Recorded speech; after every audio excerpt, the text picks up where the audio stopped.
घने जंगल के बीच एक पुराना खंडहर था।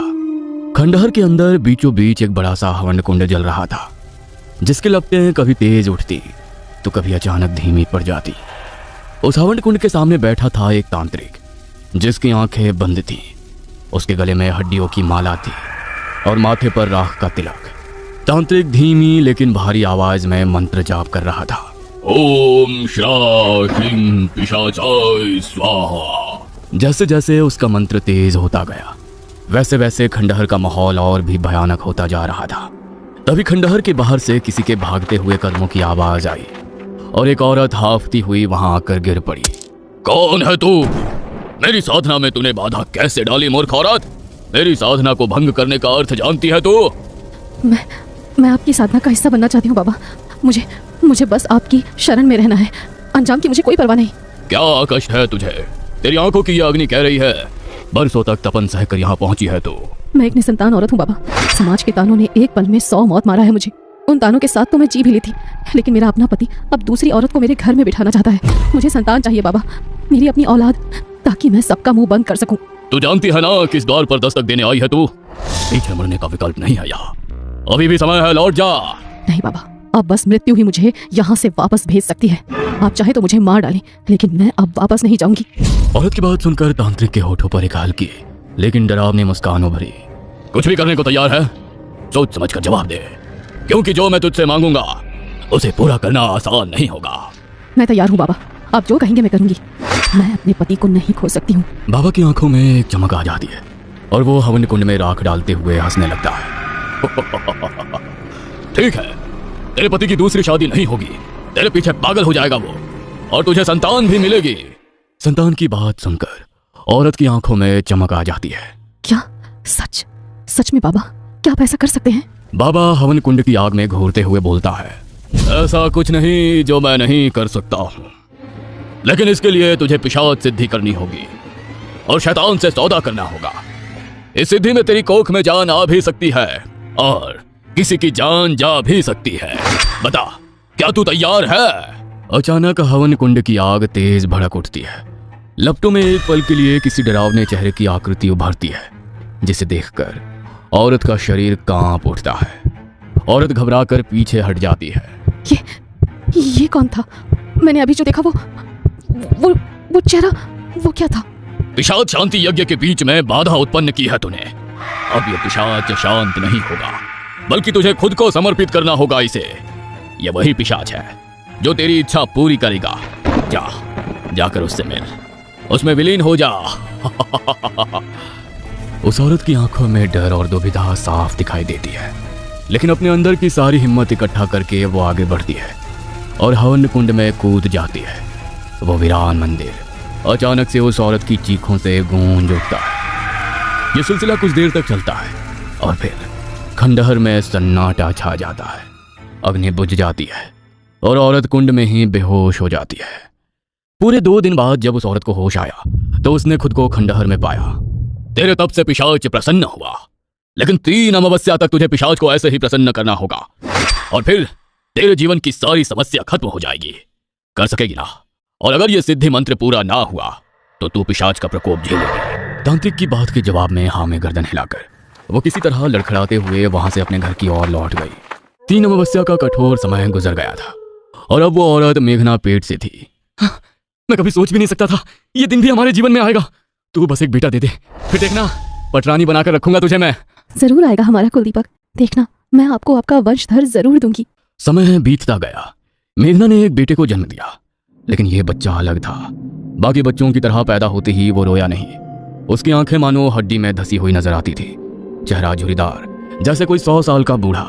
अपनी बड़ी बड़ी आंखें खोलकर वो सबको घूरता रहा। समय गुजरता जा रहा था। मेघना का बच्चा अब 3 साल का हो गया था, लेकिन उसकी हरकतें अब भी बाकी बच्चों जैसी नहीं थी। वो न किसी के साथ खेलता था, न ज्यादा बोलता था। एक दिन सुबह से ही घर का माहौल खराब था। रसोई में बर्तन जोर जोर से बज रहे थे और मेघना की सास गुस्से में चिल्ला रही थी। ना जाने किसका पाप लाकर हमारे माथे मर दिया। ये हमारे कुल का हो ही नहीं सकता।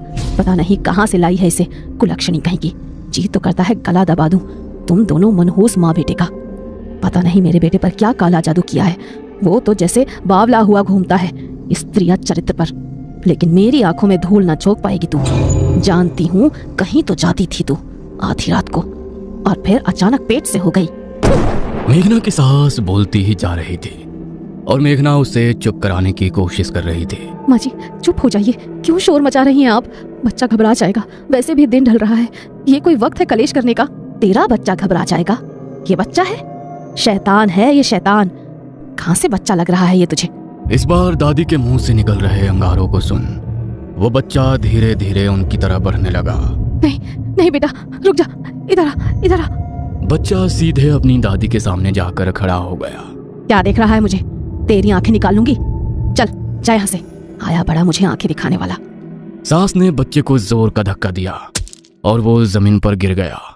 अचानक से रसोई की खिड़की जोर से बंद हो गई और बर्तन अपने आप गिरने लगे। चूल्हे की आग जोरों से जलने लगी। ये क्या हो रहा है? ये शैतान है, शैतान। ये चूल्हा अपने आप कैसे जला? उस बच्चे के होठ धीरे धीरे हिले, आंख पलट गई और एक धीमी भारी आवाज सुनाई दी। बच्चा लपक कर दादी की गर्दन पर चढ़ बैठा और भारी आवाज में बड़बड़ाते हुए उसका गला दबाने लगा।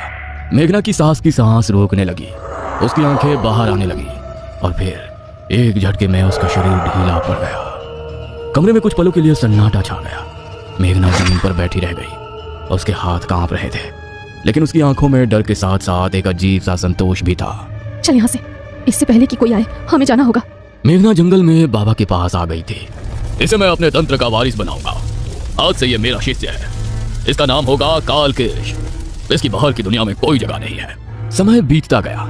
कालकेश हर गुजरते समय के साथ और भी अधिक अंधकार में पहुंचता जा रहा था। ये तू क्या कर रहा है बेटा? ये तस्वीर तेरे पिता की है। आखिर उनके ऊपर काला जादू क्यों कर रहा है तू? जिनकी वजह से हमें जंगल में भटकना पड़ा, उन्हें मरना होगा। सब मरेंगे, तभी ये खेल खत्म होगा। नहीं, वो तेरे पिता है, ये गलत है। मेरा पिता सिर्फ शैतान है। कुछ दिन बाद मेघना को खबर मिली कि उसके पति और ससुर की भी रहस्यमयी तरीके से मौत हो गई है।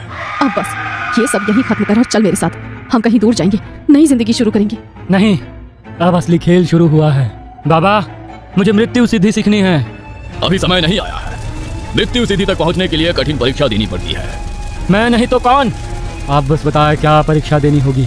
इतना कहकर कालकेश की आंखों में एक अजीब सी लाली उभरी, जिसने बाबा को सावधान कर दिया। ये रास्ता इतना आसान नहीं है, इसमें मृत्यु का खतरा है और तुम अभी बालक हो। मौत से डरने वालों में से मैं नहीं हूँ। मुझे शक्ति चाहिए। ठीक है, लेकिन इसकी एक कीमत है, बहुत बड़ी कीमत। मैं कुछ भी करूँगा, कोई भी कीमत चुकाने को तैयार हूँ। इस सिद्धि के लिए तुझे अपने ही खून की बलि देनी होगी। दे सकेगा? मंदिर में सन्नाटा छा जाता है। फिर धीरे धीरे उसके चेहरे पर एक खतरनाक मुस्कान आती है। अपना खून? वो पीछे मुड़कर मेघना की तरफ देखता है। मेघना उसकी आंखों को समझ जाती है। नहीं बेटा, मैं तेरी माँ हूँ। ये तू क्या करने जा रहा है बेटा? मैंने तेरे लिए क्या नहीं किया, कितने कष्ट से तुझे इस दुनिया में लाई। तू मेरे साथ ऐसा नहीं कर सकता। मेघना बोलती रही और काल के सब कुछ नजरअंदाज करके धीरे धीरे उसकी तरफ बढ़ता रहा। आपने ही तो सिखाया है, ताकत सबसे ऊपर होती है। तो फिर कौन माँ, कौन बाप? मुझे मृत्यु को जीतना है, सब मेरी मुट्ठी में होगा। मेघना डर के मारे पीछे हटने लगती है। उसकी आंखों में पहली बार डर था, बहुत डर। नहीं, रुक जा। लेकिन अब बहुत देर हो चुकी थी। अगले ही पल मंदिर में मेघना की चीख गूंजती है और फिर गहरा सन्नाटा छा जाता है। बाबा खड़ा सब देख रहा था। उसकी आंखों में भी एक पल के लिए हैरानी आ गई। तूने अपनी ही माँ को? मुझे लगा था तेरे खून की बलि मांगने पर तेरे कदम रुक जाएंगे, लेकिन तूने तो अपनी ही माँ को। कालकेश के हाथ खून से रंगे हुए थे, मगर उसके चेहरे पर कोई पछतावा नहीं था।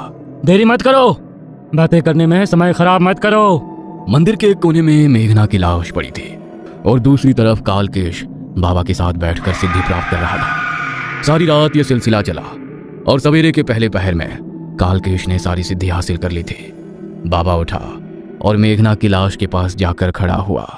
पागल औरत, तुझसे शुरू में ही कहा था, इस खेल में जान आ भी सकती है और जान जा भी सकती है। तूने अपनी ही जान देकर कीमत चुकाई। मेघना की लाश से इतना कहकर बाबा पीछे मुड़ा, लेकिन कालकेश ने पीछे से बाबा पर हमला कर दिया। बाबा संभल भी नहीं पाया। उसके गर्दन पर चाकू का गहरा निशान था। क्या तू पागल हो गया है? मैंने शैतान की औलाद पर भरोसा करके गलती की। जो अपनी माँ का नहीं हुआ वो किसका सगा होगा? बाबा की बात सुनकर कालकेश जोर से हंसा और बोला, अब मुझे किसी की जरूरत नहीं है। कालकेश अब इंसान नहीं रहा था। उसकी आंखें पूरी काली हो गई थी, उसकी नसें उभर आई थी जैसे उसके अंदर का शैतान बाहर निकल रहा हो। उसने बाबा को एक झटके में उठाकर हवन कुंड में फेंक दिया और आग की लपटों से दीवार पर परछाई पड़ने लगी। परछाई में जो नजर आ रहा था वो पिशाच था और आज जाकर पूरी हुई थी पिशाच सिद्धि।